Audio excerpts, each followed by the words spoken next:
Hello Internet. As you can see, I fixed my light. I even have beautiful stereotypical fairy lights now. It's cold, at least for Arkansas standards, which means it's about 60 degrees outside or less. Yeah, we do not do cold, we do not do rain. It's kind of hilarious, but it's kind of not hilarious. Anyways, Arkansans really don't want to drive in this weather. It's freezing. I mean, it's practically going to snow. It's 60 degrees. And it's rainy. So what we're going to do is pantry staples. But what we're going to be using is just things that I have in my pantry. It might not be yours. It's tofu, carrots, a cabbage. I don't always have cabbage as a pantry staple, honestly. But it's just things that keep in the pantry for a while.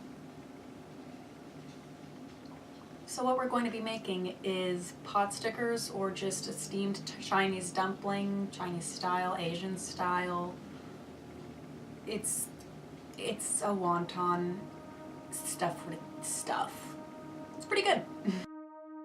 We're going to start off with putting a bunch of onions into a food processor.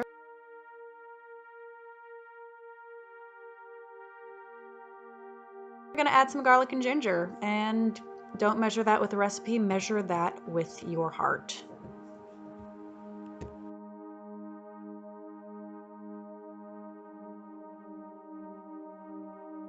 And I'm just pretty much just blending it into a paste. This, I'm going to let the other ingredients give the dumplings a little bit of a texture.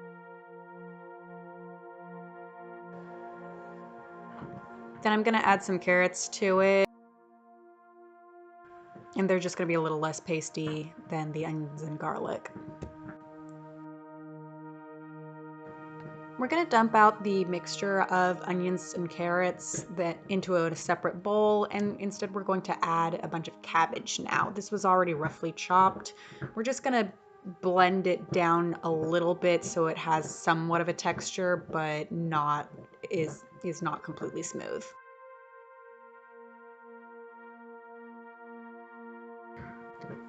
Now, after the magic of cinematic editing, we are going to squish up the tofu in the box and dump it in. And crumble it all in there as much as we can to try to mix it all together. I would highly recommend adding more spices like ginger, garlic, a lot of dry spices as well, possibly, to kind of soak up a lot of this tofu juice. I thought that mine was incredibly under-seasoned, but I used soy sauce in the end to season the rest of the dumplings. I also added some sesame oil at this point just to kind of give it a little bit more flavor, and that's really one of the things that's going to push your flavor profile a little bit more towards the Asian side instead of the generic, these are all relatively common vegetables. And here are these Korean dumpling wrappers. That's what I use. If you go to a traditional grocery store, they're not going to really have vegan wrappers. They're going to have wrappers that include eggs. So if you have allergies or just don't really want to be eating a lot of animal products, you're going to probably have to go to a specifically Asian or Korean grocer. And here's just me trying to fold them by hand. I'm not very good. My grandmother is rolling over in her grave. I bring much shame to family. I'm just wetting one of the halves with the liquid that was in the mixture and pressing the two sides together and trying to kind of fold them over onto itself to create these nice little pleats that I failed at. Yeah, it's not beautiful. Now I'm actually going to use this little dumpling maker that I got, I think, off of Amazon. It's gonna make them a little bit prettier. It's a little bit easier to use. It makes the process a little faster, but you're still gonna have to wet the edges around. Make sure not to overfill the middle. That is something that I chronically do. just gonna blop that in there. Yeah, do not overfill. That is way too much. And just make sure all the ingredients are settled in there and squish it closed. You might need to pack the ingredients down. Just make sure that's squished together. Ta-da!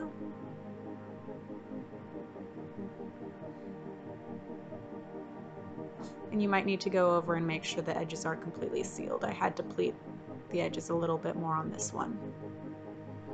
Not perfect, but tasty. And here's just me doing a second dumpling with the dumpling maker for your observation. They were a little stuck together, so had to pull them apart. And there we go.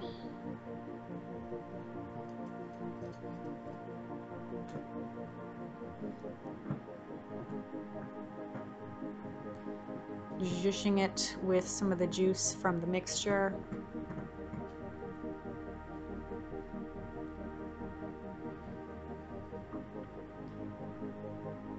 A little bitty dollop.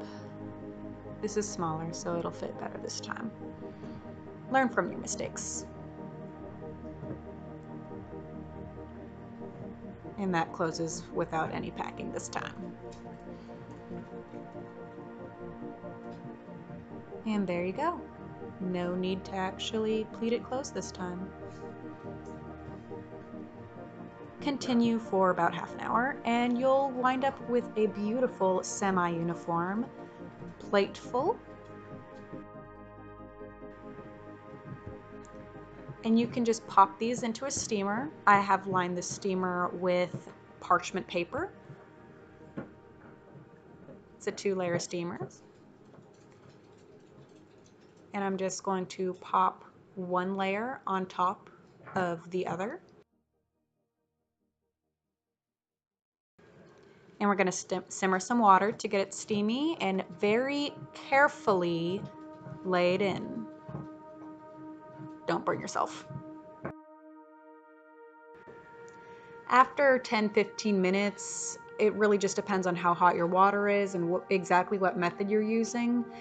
They'll start to become a little bit translucent. So we're just going to take these off and refill the pan with water so that round 2 can get all steamed as well. This, I think, made 2 batches. Now take your most aesthetically pleasing dumplings and lay them on a plate for Instagram purposes. And a quick taste test. And I actually made this soy sauce mixed with some ginger and honey to give it that flavor that I said before was a little bit lacking. And there you have it. All you have to do is enjoy. This made about 5 servings of approximately 260 calories and 12 grams of protein each. I would call this more of a snack than an actual meal. And your constructive criticism is always welcome in the comments section. And like everybody else, don't forget to comment, like, and subscribe.